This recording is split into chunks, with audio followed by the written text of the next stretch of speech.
हमारे सभी YouTube family को बहुत बहुत जय जय श्री सीताराम। जैसा कि आपने टाइटल पढ़ ही लिया है, तो वहीं से शुरुआत करते हैं। जैसा कि आप आज के समय भी देख रहे हैं, प्रेमानंद जी महाराज हैं, भगवान पर अटूट विश्वास है और धर्म के लिए अपना सर्वस्व निछावर करने के लिए तैयार है। दोनों किडनियां खराब हैं, लेकिन उनका जो है भगवान पर से विश्वास नहीं दिखा है।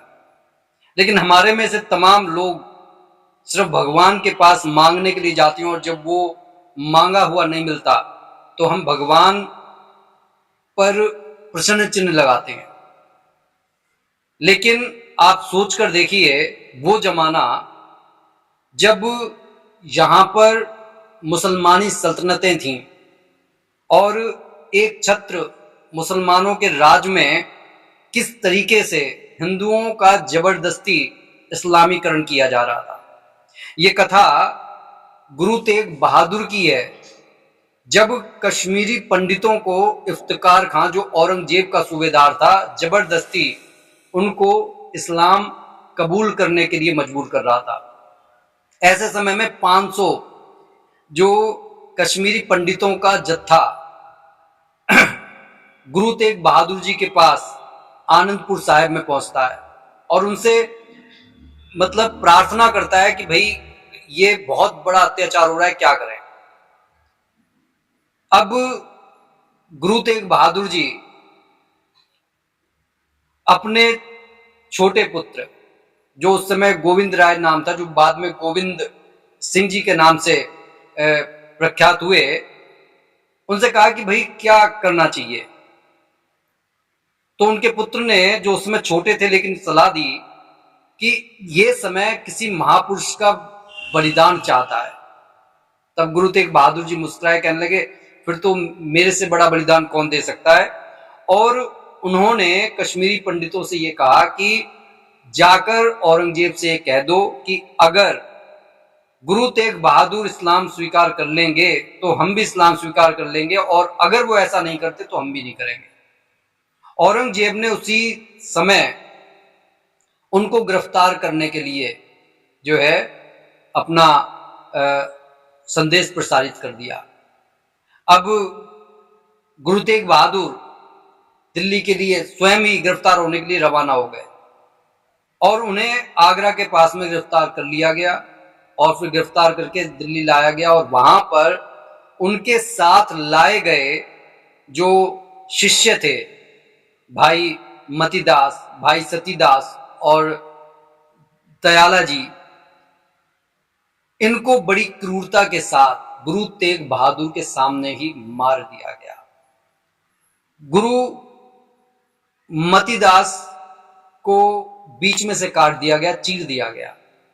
गुरु सतीदास को रुई में लपेटकर आग लगा दी गई और दयाला जी को पानी में डुबोकर मार डाला गया। ये सब गुरु तेग बहादुर जी ने अपनी आंखों से देखा, लेकिन उन्होंने इस्लाम को स्वीकार नहीं किया।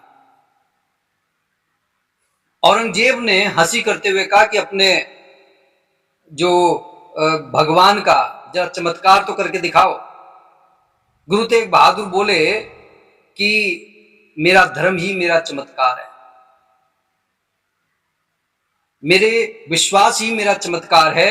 मैं अगर कोई चमत्कार करता हूं तो ये भगवान के बनाए हुए कानून में व्यवधान होगा और मैं ये नहीं चाहता।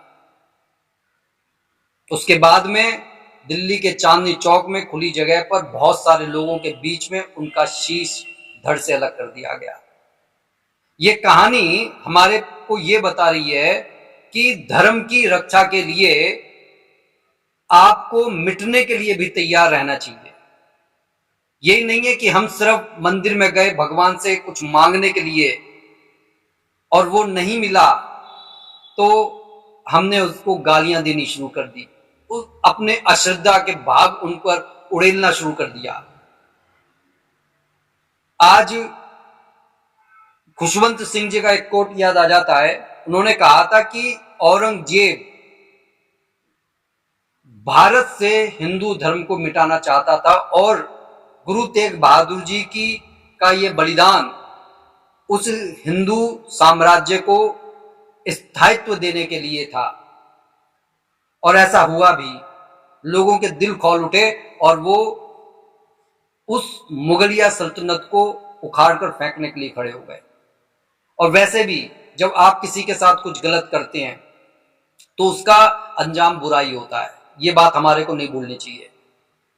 जिस तरीके से औरंगजेब ने ये सब कुछ बुरा किया, जिस तरीके से वीरबंदा बैरागी जी को मारा गया, जिस तरीके से गुरु गोविंद सिंह जी के बच्चों को जिंदा दीवार में चिनवा दिया गया, अगर आप आगे की मुगलिया हिस्ट्री को देखेंगे तो वहां पर भी इसी तरीके से बहादुर शाह जफर की बुरी हालत होगी। उनके बच्चों के सर काटकर उनके सामने लाए गए।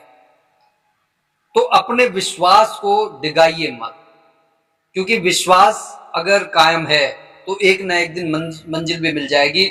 लेकिन अगर आपका विश्वास ही सिर्फ ये कर रहा है कि अगर लगे तो तीर नहीं तो तुक्का, और आप सिर्फ आजमाइश कर रहे हैं भगवान की, तो फिर कुछ नहीं होता है।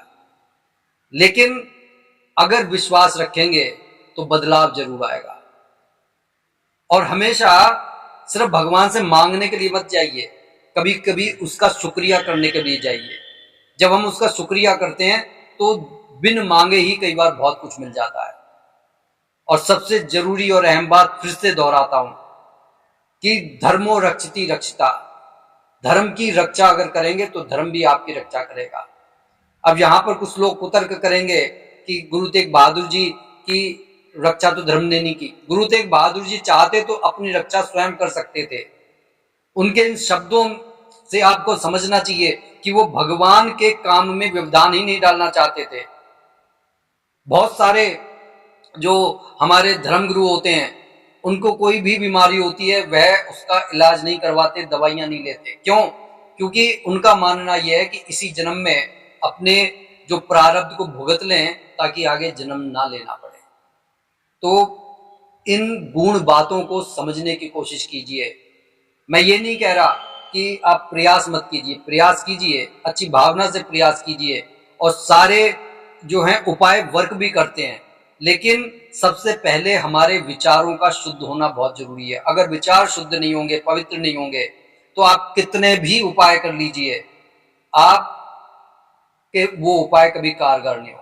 और जो दूसरे के अहित के लिए करे जाते हैं वो फिर तंत्र मंत्र में चले जाते हैं, उन्हें कभी मुक्ति नहीं मिलती। इस बात को अच्छी तरीके से समझ लेना चाहिए। इसलिए उपाय कीजिए अपने विकास के लिए, किसी का अहित करने के लिए नहीं।